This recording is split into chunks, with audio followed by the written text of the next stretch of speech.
Ambassador Kethara stood on the bridge of her diplomatic vessel and watched the Minari colony burn. Orange flames rose from the settlement below, smoke climbing into the pale blue sky. She felt nothing. The Veluxi Collective had given her clear orders. The Minari had failed to meet their mining quotas for 3 consecutive cycles. They needed to learn respect. "Status report," she said, calmly. Her tactical officer checked his screens. 4 orbital strikes delivered successfully. Primary administrative center destroyed. Estimated casualties at 1,200. Kethara nodded. The number meant little to her. The Minari were a weak species. They had no fleet, no weapons, no allies. They existed to serve the collective's interests, nothing more. This display of force would remind them of their place in the galaxy. "Begin preparations for landing parties," she ordered. "We will deliver our terms in person." But something strange happened before she could give further commands. Deep beneath the burning settlement, in a chamber that had remained sealed for 300 years, an ancient machine detected the attack. Sensors buried under rock and soil registered the weapons fire, the destruction, the deaths. The machine did exactly what it had been programmed to do. It sent a signal. The beacon was old technology, built by hands that no longer walked this world. It used methods of communication that the Veluxi had never seen. The signal did not travel through normal space.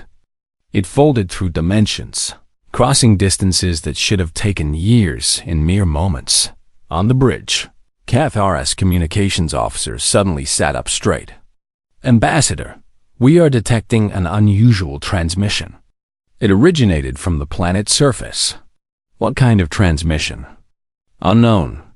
The frequency is not in our databases. The encoding is completely foreign." The officer paused, confusion spreading across his face. "It appears to be some kind of emergency broadcast. But the language, I have never seen anything like it." Kethara dismissed the concern with a wave of her hand. "Probably some old Minari distress call. Ignore it. They have no one to call for help." She was wrong. 12,000 light years away, in a region of space the Veluxi had never explored, the signal reached its destination. The heavy cruiser Unyielding Resolve was running standard patrol routes through the outer territories. It was a massive ship, dark and angular, built for war in ways that would terrify anyone who understood its purpose. Communications. Officer Sarah Chun was half asleep at her station when her console began screaming. She jerked awake, coffee spilling across her desk, and stared at the readings in disbelief. The signal was impossible. The frequency was ancient. The encoding was something she had only read about in history books. "Captain," she shouted. "Captain, you need to see this." Captain Rodriguez was at her side in seconds. He looked at the data, and his face went pale. "That's a colonial emergency broadcast," he said quietly. "SOS frequency. Civilian distress." "Sir, that frequency hasn't been used in 300 years. The Terran Expansion Authority retired it when the colonies were consolidated." Rodriguez was already moving toward the main communications array, which means someone out there still has one of the old beacons. And someone just activated it. The message took 4 hours to reach Earth. It passed through relay stations and military checkpoints, climbing the chain of command with increasing speed as each officer realized what they were looking at.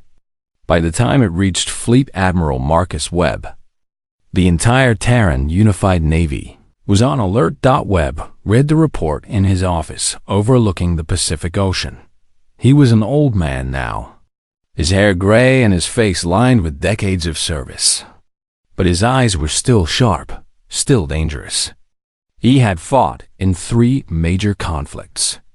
He had seen what humanity could do when pushed. He had hoped to never see it again. "Minari system," he said softly.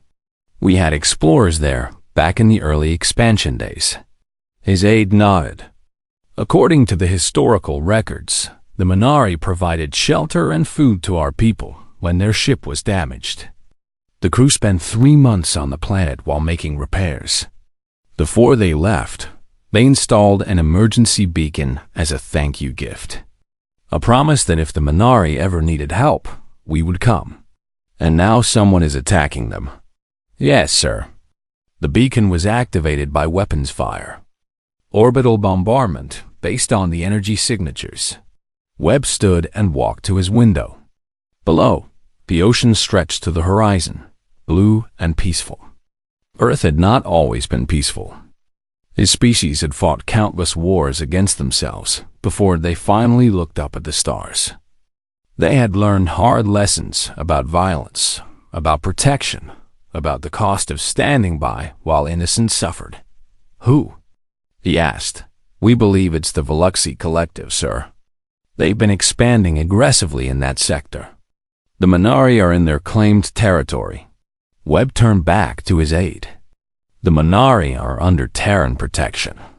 They have been since that beacon was installed 300 years ago. Does the Collective know this? Almost certainly not, sir. We've had minimal contact with the Veluxy. They probably don't even know we exist in any meaningful way.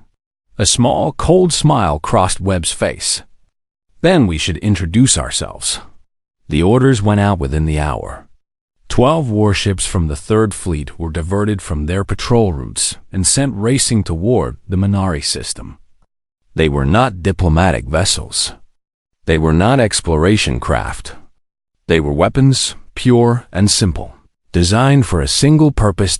Captain Elena Vasquez commanded the flagship, the dreadnought Promise of Retribution. She was young for a captain, only 43. But she had earned her position through skill and determination. When she received her orders, she gathered her crew in the main briefing room. We're going to the Minari system, she told them.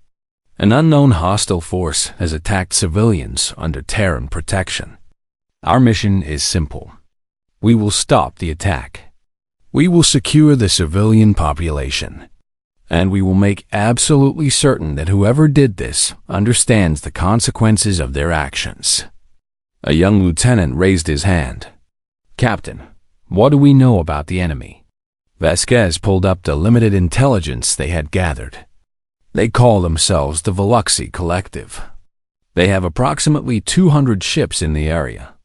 They believe they are the dominant power in this region of space. She paused, letting the silence fill the room. They are mistaken. The 12 ships entered faster than light travel and disappeared into the void. Behind them, Earth continued its slow rotation around the sun. Most of its 8 billion inhabitants had no idea that their military was racing toward war. They went about their daily lives, unaware that 300 years ago, a small act of kindness was about to change the galaxy forever. The Veluxy had made a terrible mistake. They had attacked people under human protection. They had activated a beacon that should never have been touched. And now, crossing the vast darkness between stars, the consequences were coming for them. Humanity remembered its debts. And humanity always paid them. The Galactic Council Chamber was the largest artificial structure in known space. It floated in the neutral zone between the major powers, a monument to cooperation and diplomacy. Representatives from 47 species gathered there to discuss trade agreements, border disputes, and the general maintenance of galactic peace. Most sessions were boring. Most sessions involved endless arguments about shipping lanes and tariff rates. This session was different. Counselor Vreth of the Yinari hegemony stood at the central podium, trying to restore order to the chaos. Around him, representatives were shouting, gesturing, some even fleeing toward the exits. The news had spread quickly. Human warships were moving through Veluxy space. A confrontation was coming. Please, colleagues, we must remain calm, Vreth said, his voice amplified by the chamber's systems. There is no cause for alarm. The humans are a minor species. They pose no threat to the established order. A Krellian representative laughed bitterly. Minor species? Counselor, do you even know where their homeworld is? Of course, Earth, a small planet in an unremarkable system. And do you know what kind of planet Earth is? Vreth hesitated. He had read the file on humans, but it had been years ago. A terrestrial world. Standard gravity. Nothing special. The Krellian pulled up a holographic display. Images appeared in the air above the council chamber. Vreth stared at them in growing horror. Earth is a death world, the Krellian said. 70% of its surface is covered in a corrosive liquid they call water. Its atmosphere contains a highly reactive gas called oxygen that is toxic to most life forms. The planet experiences constant seismic activity, extreme weather events, and temperature variations that would kill most species within hours. More images appeared. Giant predators with massive teeth. Storms that covered entire continents. Mountains of fire that could destroy cities. Vreth felt his stomach turn. And the humans evolved there, the Krellian continued. They didn't just survive on this nightmare world. They dominated it. They killed the predators. They built cities in the most hostile environments imaginable. They even left their planet and colonized others, carrying their death world biology with them into the stars. Vreth tried to maintain his composure. This is all very dramatic, but it means nothing in terms of military capability. Evolution does not equal technology. The humans have no significant fleet presence. They have no major alliances. They are not a factor in galactic politics. Ambassador Kethara had been sitting silently in the Veluxy delegation section. Now she rose slowly, her movements careful and deliberate. Every eye in the chamber turned to her. Councilor Vreth, she said, how much do you know about the Kreth Imperium? Vreth blinked. The Kreth?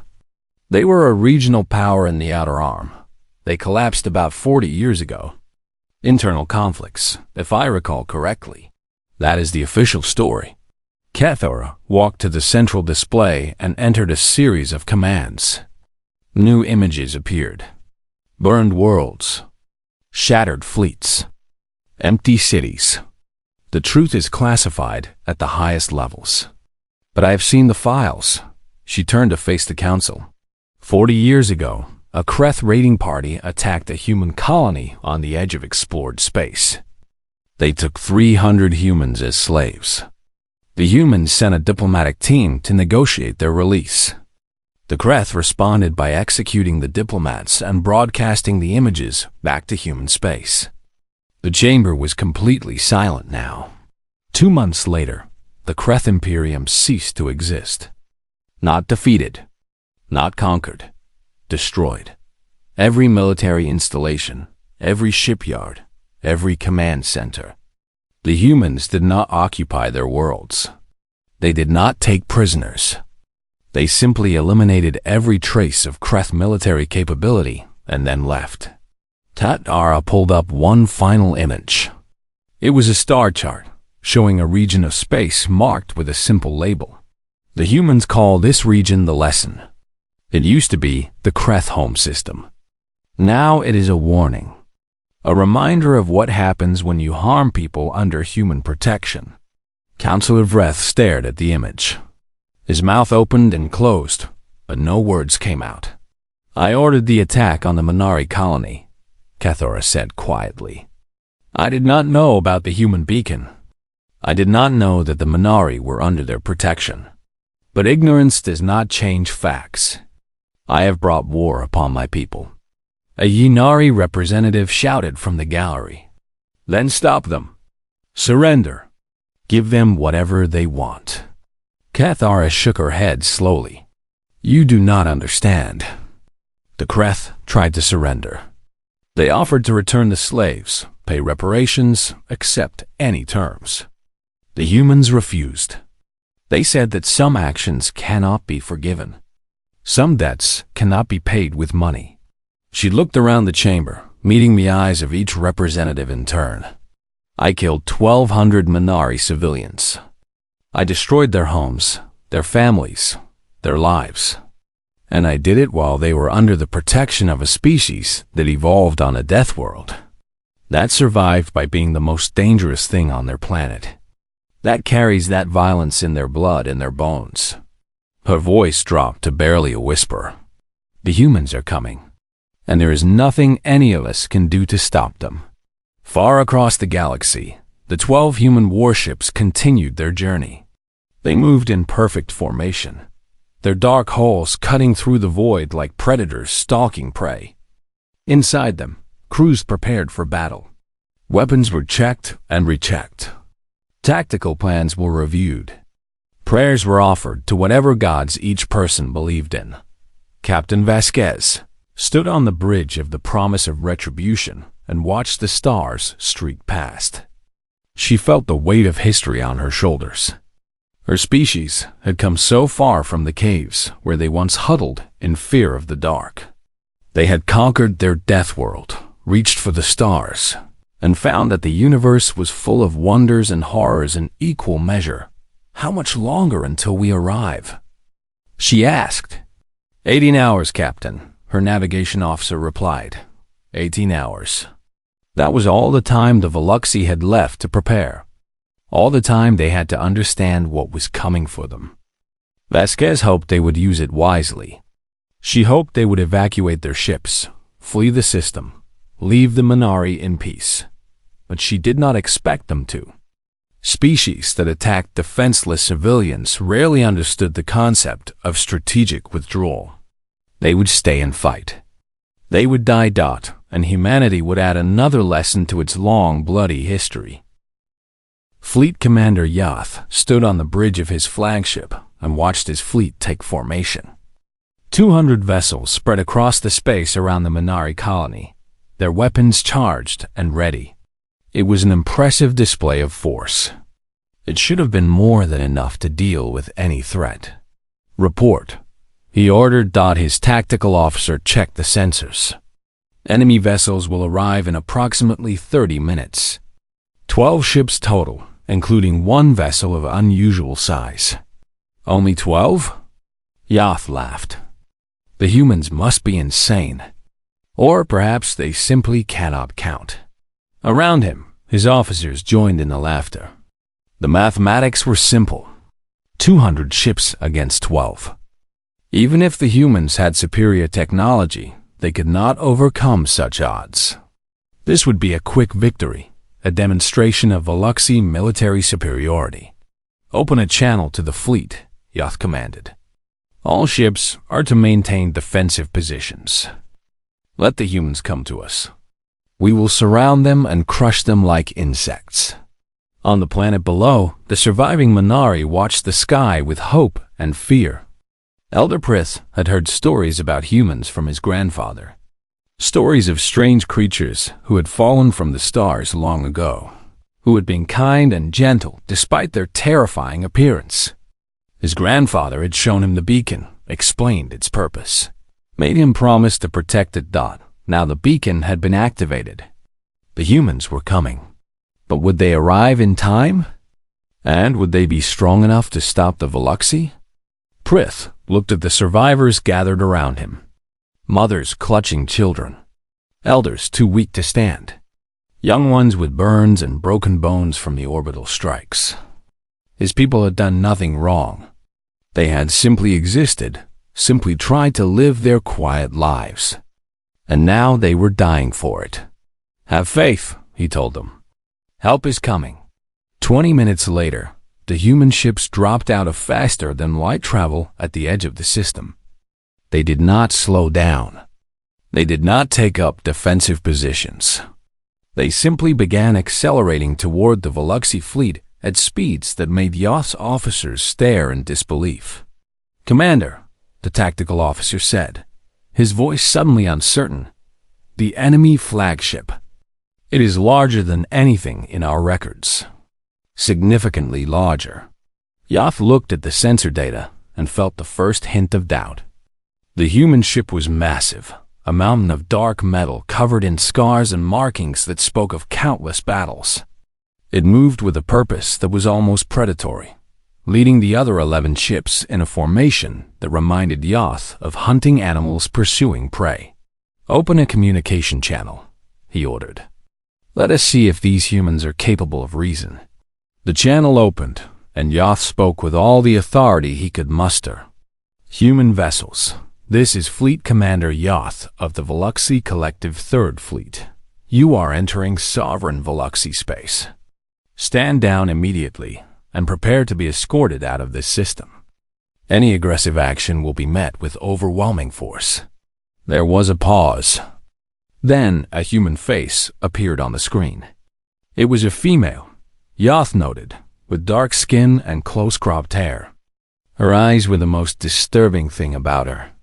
They showed no fear, no uncertainty. They were the eyes of a predator that had already decided its prey was dead. "Fleet Commander Yoth," she said. Her voice was calm, almost pleasant. "I am Captain Elena Vasquez of the Terran Unified Navy. You have attacked civilians under our protection. You have 30 seconds to begin evacuation procedures before we open fire. This is not a negotiation." Yoth stared at the screen in disbelief. 30 seconds? Against 200 ships? The human was either bluffing or insane. "Captain Vasquez," he replied, "I think you fail to understand your situation. You are outnumbered nearly 20 to 1. Your ships, while impressive, cannot possibly defeat our fleet. I suggest you accept reality and withdraw while you still can." The human smiled. It was not a friendly expression. 25 seconds. Yoth cut the channel and turned to his officers. "All ships, target the enemy flagship. Concentrated fire on my command. We will destroy their leader and watch the rest flee in terror." The Veluxi fleet responded instantly. 200 ships trained their weapons on the promise of retribution, waiting for the order to fire. Energy built in their weapon systems, enough firepower to destroy a small moon. 20 seconds. Someone muttered. Captain Vasquez stood on her bridge and watched the enemy fleet prepare to attack.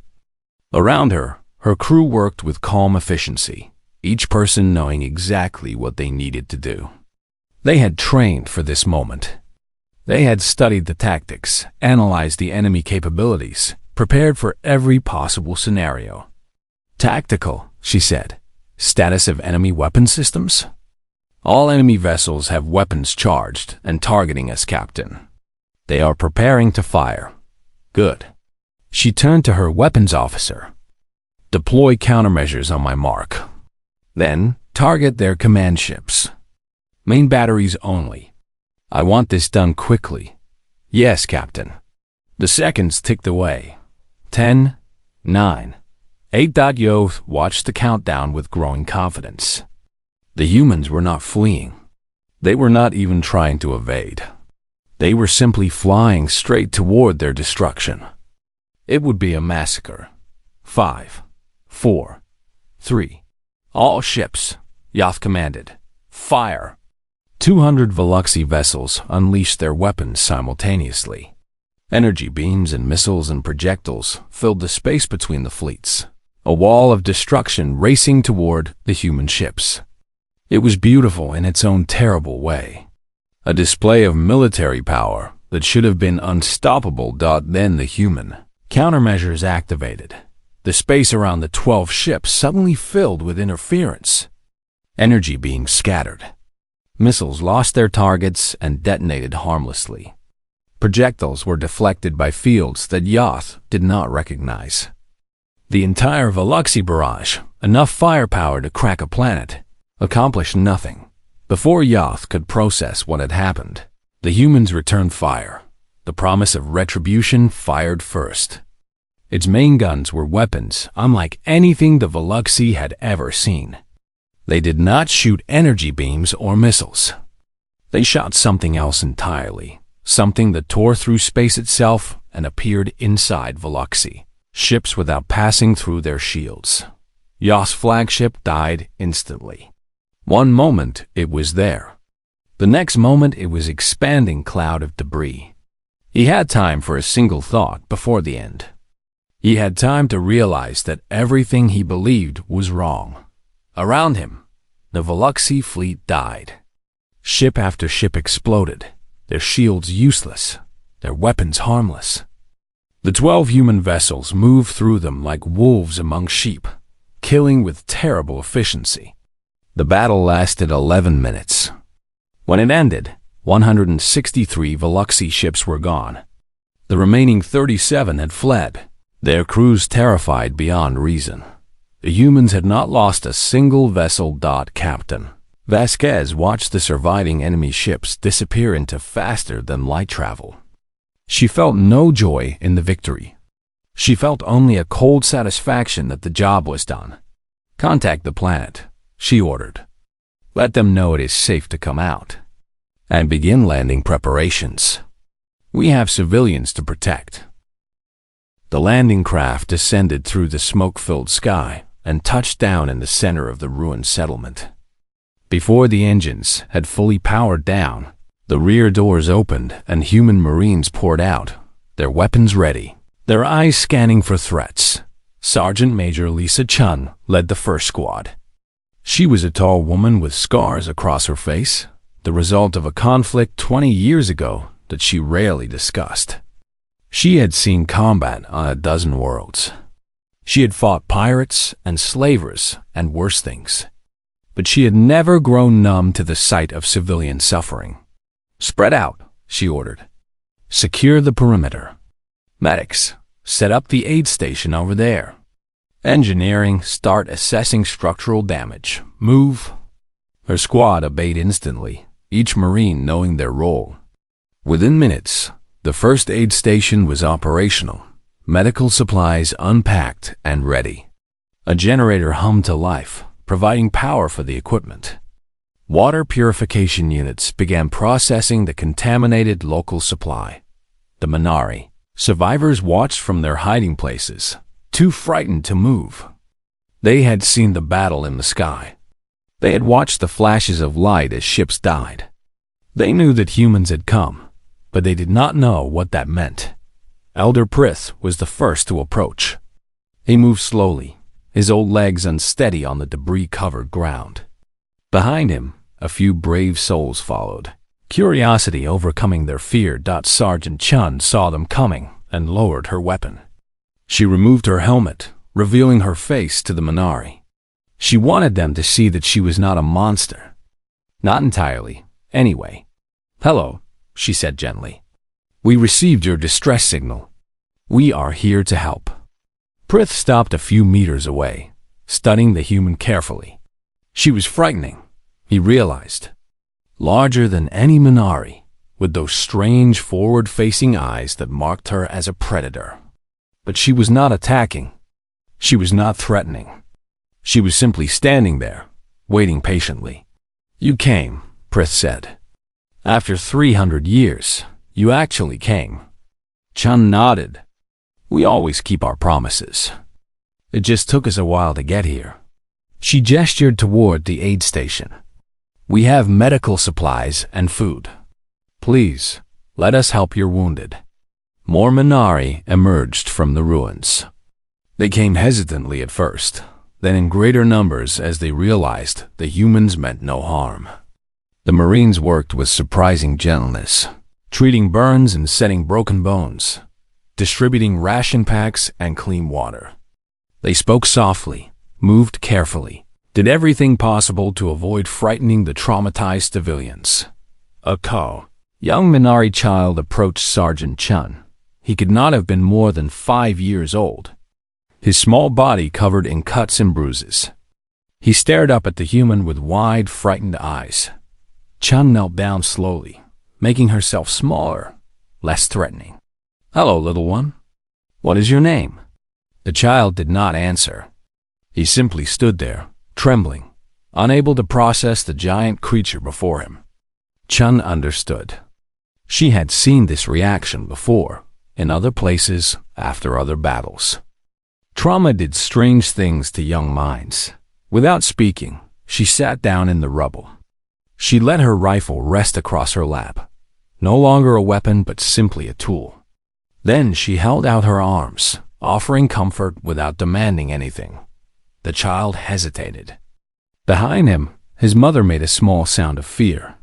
But something in Chun's eyes, some warmth that transcended species and language, reached through the trauma. The child took a step forward, then another.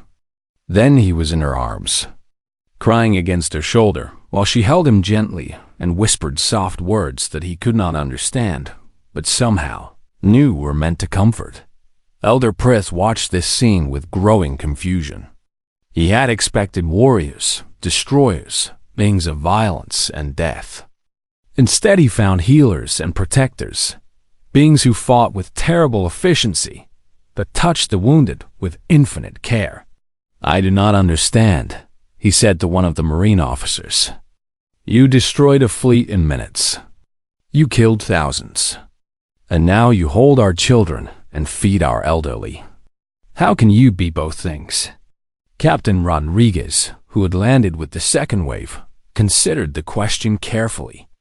It was a question humanity had asked itself many times throughout its bloody history. "We are what we need to be," he said finally. "When our people are threatened, we become warriors. When our people are safe, we become protectors. The violence is not what defines us. The violence is simply what allows us to protect what we love. But you killed so many." "Yes, and I will not apologize for that." The Veluxi attacked innocent people. They destroyed homes and killed families. They did this not because they had to, but because they wanted to. Because they thought they could do it without consequences. Rodriguez's voice hardened slightly. "We taught them otherwise." More Marines were arriving now, along with heavy equipment and additional supplies. They began clearing debris, reinforcing damaged structures, creating temporary shelters for the displaced. Engineers worked alongside Minari workers, teaching them to use the new equipment while learning about the local materials and methods. A young Marine named Jackson found himself assigned to food distribution. He had grown up on a farm in what used to be called Kansas, back on Earth. He knew nothing about Minari agriculture or diet, but he knew how to feed hungry people, and that was enough. "How do I know what they can eat?" He asked the medic stationed nearby. The medic showed him a small device. "Scanner says they're compatible with most of our protein rations. Just avoid the ones with high salt content. Their systems process it differently." Jackson nodded and got to work. Within an hour, he had organized a proper distribution line, trained several Minari volunteers to assist, and managed to make a young girl laugh by attempting to pronounce Minari food words with his terrible accent. By nightfall, the settlement had transformed. Emergency lighting illuminated the streets. Medical tents housed the seriously wounded. Food stations provided meals for anyone who needed them. The Minari moved among the humans now without fear, some even attempting awkward conversations through translation devices. Elder Prith found Captain Vasquez surveying the reconstruction efforts. She stood apart from the others, watching her people work, her face unreadable. "Captain," he said, "may I speak with you?" She turned to face him. Up close, she was even more intimidating than Prith had expected.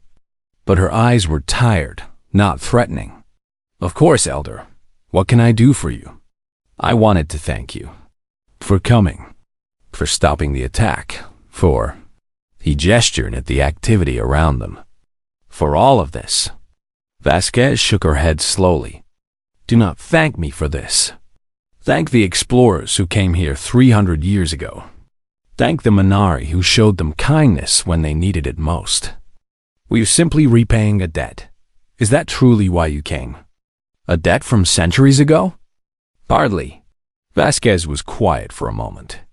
"But also because it was the right thing to do. The Veluxi attacked people who could not fight back. They killed civilians to make a point about power.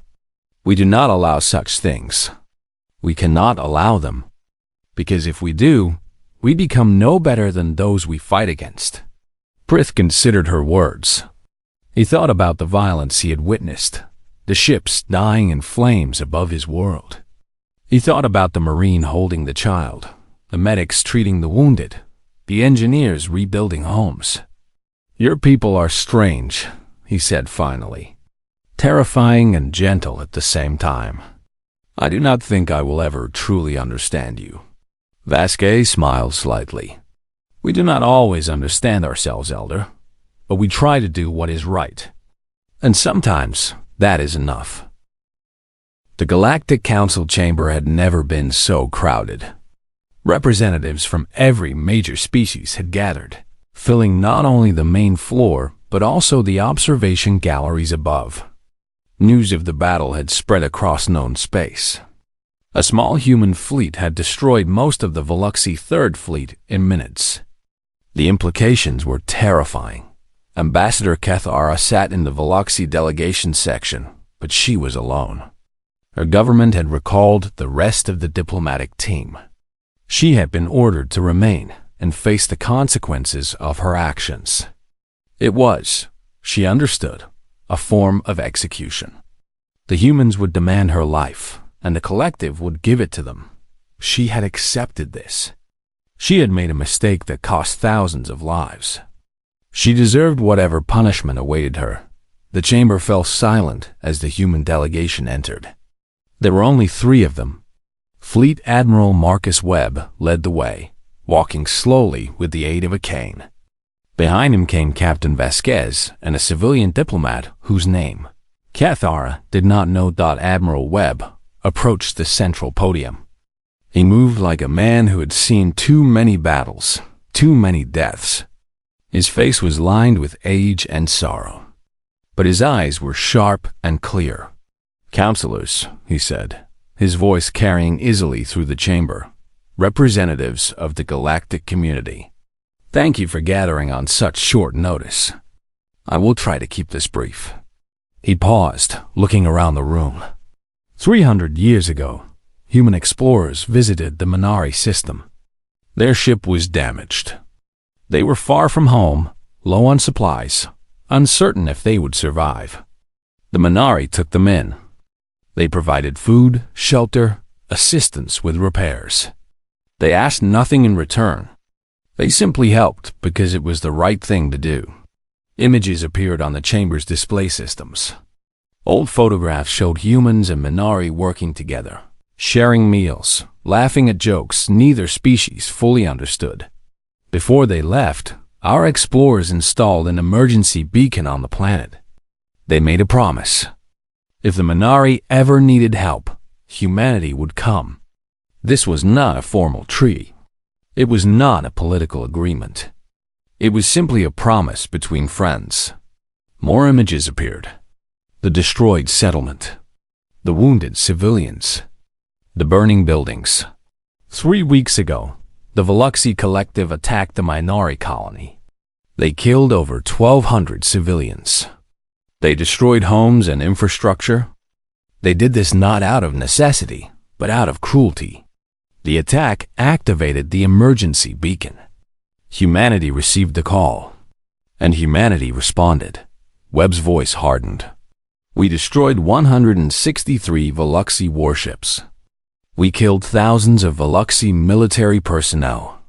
We did this not out of hatred or revenge, but out of duty. The Minari were under our protection. We failed to prevent the initial attack, but we stopped further harm. Counselor Vreth rose from his seat. Admiral Webb, the Galactic Council must ask, what are your intentions going forward? Do you plan further military action against the Veluxi Collective? Do you seek territorial expansion? Do you intend to impose your will on other species? Webb shook his head slowly. Humanity does not seek war. We do not desire conquest. We want to live in peace with our neighbors, whoever they may be. But we will not allow innocent people to be harmed when we have the power to stop it. He turned to look directly at Kethara. Ambassador, please stand.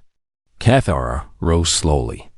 Her legs trembled, but she forced herself to remain upright. This was the moment. The humans would demand her execution. She was prepared. "You ordered the attack on the Minari colony," Webb said. "You killed innocent people. You caused tremendous suffering." "Yes," Cathara replied. Her voice was steady despite her fear. "I did. I accept full responsibility." Webb studied her for a long moment. The chamber was completely silent, every being waiting to hear what punishment the humans would demand. "Why?" Webb asked finally. "Why did you attack them?" The question surprised Cathara. She had expected demands, threats, maybe violence. Not curiosity. "They failed to meet their mining quotas," she said. "The collective's economic plans required their output.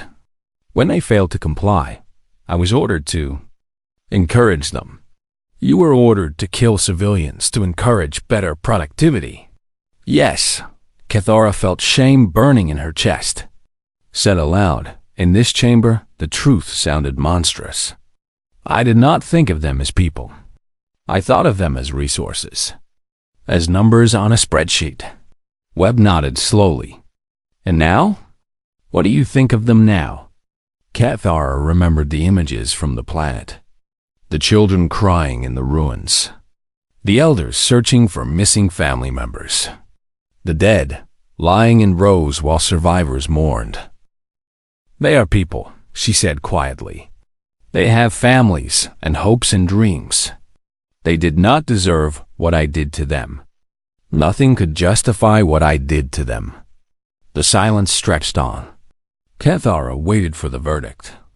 Death, she assumed. Perhaps something worse.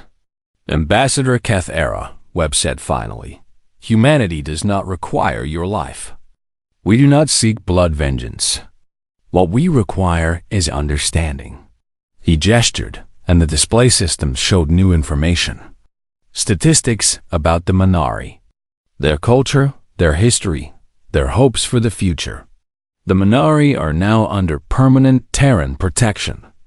Any species that wishes to interact with them will do so through us. This is not a claim of ownership. The Minari remain free to govern themselves as they see fit. But they are no longer alone. They are no longer vulnerable. Webb turned to address the entire chamber. This is the only demand humanity makes today. Leave the Minari in peace. Do not attack them. Do not exploit them. Do not treat them as resources to be consumed. Treat them as what they are, intelligent beings with inherent dignity and worth. He paused. We make this demand not through force of arms, though we have demonstrated that capability. We make it through appeal to conscience. Every species in this chamber has a choice. You can continue to view weaker peoples as targets for exploitation. Or you can recognize that strength carries responsibility. That those who have power have a duty to protect those who do not. Captain Vasquez stepped forward. 300 years ago, the Minari helped humans who were weak and lost. They gained nothing from this kindness. They simply acted with compassion. Today, humanity has repaid that debt. But more importantly, we have tried to honor the example the Minari set. She looked around the chamber, meeting the eyes of representative after representative. The galaxy does not have to be a place where the strong prey upon the weak. It can be a place where species help each other, protect each other, grow together. Humanity has made many mistakes in its history. We have been cruel and violent and foolish. But we have also learned. We have grown. We have become better. She gestured toward the images of the Minari colony being rebuilt. This is what we offer the galaxy. Not conquest. Not domination. Partnership. We will stand with any species that commits to protecting the innocent and helping the vulnerable. We will oppose any species that chooses cruelty over compassion. Admiral. Webb stepped back to the podium. The Veluxi Collective has 24 hours to formally acknowledge Minari. independence, and agree to pay reparations for the attack. After that, we will consider the matter closed. We do not seek war with the collective. We seek only justice for the Minari. He turned one final time to Ambassador Cathara. As for you, Ambassador, you have acknowledged your crime. You have shown genuine remorse. Humanity does not demand your death. But we do ask that you remember what you have learned. Remember that the beings you considered resources are people. Remember the cost of treating them otherwise. Cathara felt tears forming in her eyes. She had expected death. She had received mercy. It was more than she deserved. I will remember, she said. I will make certain my people remember as well. Webb nodded slowly. Then perhaps something good can come from this tragedy after all. The human delegation turned and walked out of the chamber. Behind them, the representatives of 47 species sat in stunned silence. Everything they thought they knew about humans had been wrong. The Deathworlders were not mindless killers. They were not conquest-hungry predators. They were something far more dangerous. They were protectors. They were beings who had learned to channel their violent heritage into defense of the innocent. They were creatures who remembered kindness for centuries and repaid it 100-fold. Counselor Vreth was the first to speak after the humans left. What do we do now? He asked, his voice barely above a whisper. Cathara answered him. She stood in the center of the chamber, surrounded by beings who had once seen her as powerful and now saw her as broken. We learn, she said. We learn what the humans have learned. That true strength is not measured by the ability to destroy. It is measured by the will to protect. She looked toward the door where the humans had departed. They came from a world that tried to kill them every day of their evolution. They survived by being the most dangerous things on their planet. But somewhere along the way, they discovered something important. They discovered that being dangerous is not the same as being strong. True strength is being dangerous and choosing mercy. The chamber remained silent as Cathara walked out. She had much work to do. Apologies to make. Reparations to arrange. A culture to change. But for the first time in her life, she understood why she should do these things. Not because the humans would punish her if she did not, but because it was right. Far away, in the Minari system, Elder Prith stood in the rebuilt central plaza and watched the human ships prepare to leave. Most of the Marines had already departed, leaving behind supplies and equipment and promises to return. The colony would survive. It would grow and flourish, protected by beings who had traveled across the galaxy to honor a 300-year-old promise. Will we see you again? Prith asked Captain Vasquez as she prepared to board the last shuttle. She smiled, a genuine expression of warmth that transformed her stern face. We will always be here, Elder. Not always in person, but in spirit. The Minari are our friends, and humanity never abandons its friends. She boarded the shuttle, and it rose into the sky. Prith watched until it disappeared among the stars. Then he turned to his people, gathered in the plaza to witness the departure. We are not alone, he told them. We never were, and we never will be. Above them, the stars shone cold and distant. But somewhere out there, humanity watched over them. Deathworlders turned protectors. Predators turned guardians. The galaxy would never be quite the same again.